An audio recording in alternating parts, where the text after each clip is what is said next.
while back called The Day at the Zoo, and SoCal came up. You know, it was NorCal, SoCal, all in my house. Right, for Melee. Isaiah came by. I don't think he entered my tournament. He just brought a TV and a 64 setup and just played in my backyard. Like outside. At my house, backyard, outside, just like by himself and with some like... What year was this? 2008? 2009? Maybe, no, 2007, 6, like even earlier than that.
In Arequipa, Cesar and Orlando met me, and immediately we began connecting over our knowledge of the players of Smash.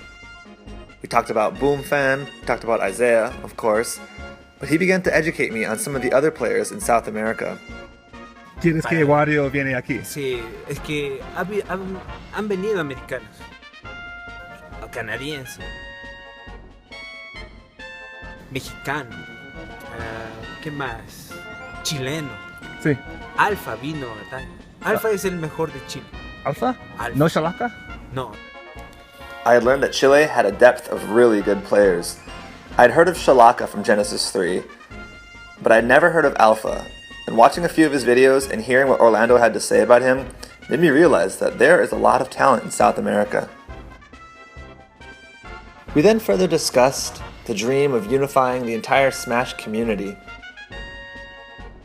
And Orlando and Cesar both shared their frustration at a system that doesn't allow the Peruvians easy travel to North America.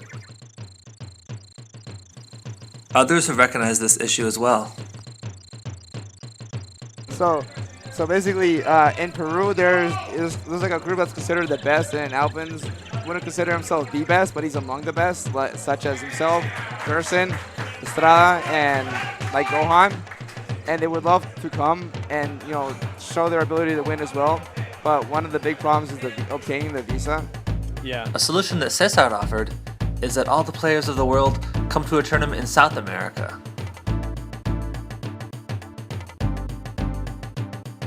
Later, at Shine in Boston, I spoke to Karahan, a player who has traveled to Japan and has traveled to Peru with Isaiah and Boom, and is aware of the level of skill of Japan, North America, and South America.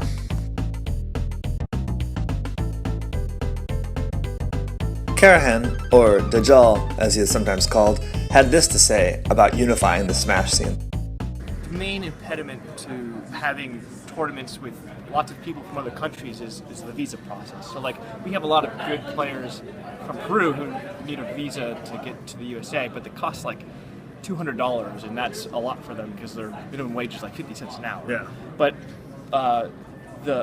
there's some players in Brazil that we could go to, but like Americans need to have visas to go there. Peru is, most people don't need a visa to go to Peru, but it's kind of not like the safest place to host a tournament, I think. But Chile is, I'm pretty certain no one needs a visa to go to Chile.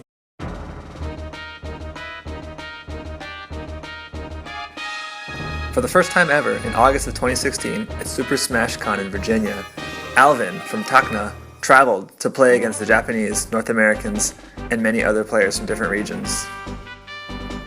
There were multiple players from Japan at this tournament, however Alvin was the only one from Peru representing.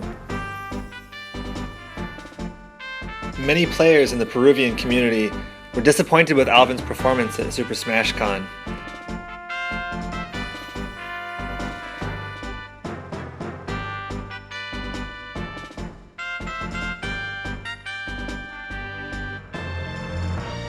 Luckily, 2 months later in October, another tournament was hosted called Super Boomed, which Alvin was able to travel to. The Z was there, Super Boom Fan and Mariguas. In this tournament, Alvin eliminated Super Boom Fan twice and defeated Mariguas in grand finals to win this tournament, finally show his true power.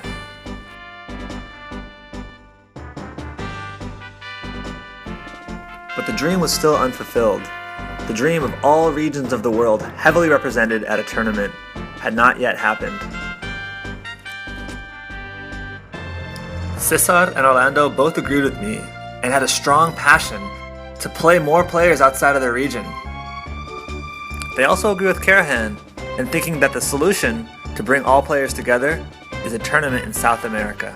Cesar had this to say about why he thinks Arequipa will be the prime location for a world tournament.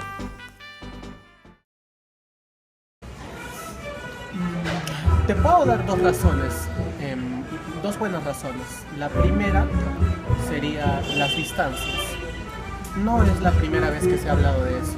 Ya antes se había hablado entre ciudades y hay algo en lo que la mayoría está de acuerdo. Las distancias para el viaje, para un tacneño y para un limeño, es más cerca ir a Arequipa. Y ese sería, por una cuestión de distancia, sería el punto de encuentro más accesible para todos. El segundo motivo sería que tenemos contactos, tenemos un amigo que le gusta hacer torneos, organizar torneos buenos, torneos que sean buenos en centros comerciales. Lito. Ya hubo un torneo que se realizó en un centro comercial, un buen torneo. ¿Y cuántas personas asistieron? Fueron casi 50 personas. ¿50? Sí, considerando que de los Smashers que hay en Arequipa, eso es mucho. Sí. Porque los Smashers que jugamos llegamos a 20, 25. I recognized that Cesar and Orlando had a similar passion for this game that the Smashers of North America had. And the hospitality the South Americans have showed me makes me realize that we belong to the same community. Whether or not the world comes together in one large tournament in South America depends on a few things, on the South Americans to set it up, and on the willingness of the North Americans and the rest of the world to travel there. People may think we're crazy for traveling around the world to play a video game. We may have to tell a lie to our bosses and why we need the weekend off. We may get strange looks from our friends and family when we tell them we're paying $600 to fly to South America just for a weekend to play a video game. But we know the true beauty of this game, and we know how enriching those experiences are when we come together and make friendships and build community centered around playing Super Smash Bros. For Nintendo 64.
Yeah, we're super old school Melee players, so we've like known Isaiah since like, yeah. Before the documentary made it big. Right, exactly. And now it's really cool to see Isaiah back in 64. So, I don't know. So here's the question.